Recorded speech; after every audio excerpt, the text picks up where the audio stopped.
ওই কাশেম, শোন। আজ তোর মাকে নিম পাতা গুহার উল্টা ডাইনি তুলে নিয়ে যাবে। এখনই বাড়ি যা।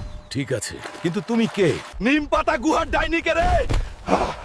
আবার আমার মাকে তুলে নিয়ে গেছে। আজকে তোরে খাইছি রে। ওই ভাবি, মা কোথায়? মাকে তো আমি 1 ঘন্টা যাবত খুঁজে পাচ্ছি না। ও ইউনুস কাকা, আমার মাকে দেখেছো? হায় হায় আবুল, তোর মাকে উল্টা ডাইনি তুলে নিয়ে গেছে। এখন আমি আমার মাকে কোথায় পাবো? ওই কাশেম, চল আমার সাথে। তোকে নিয়ে যাচ্ছি তোর মায়ের কাছে।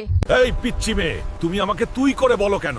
ওই কাশেম, তুই হচ্ছে আপন ভাষা। চুপ করে থাক। কাশেম, এই এই, এটাই সেই নিম পাতা গুহা। এটার ভিতরেই তোর মাকে আটকে রেখেছে। যা। ওই নিম পাতা গুহার ডাইনি, কোথায় আছিস? বের হয়ে আয়। ওই কাশেম, তোকে এখানে আনার জন্যই আমি তোর মাকে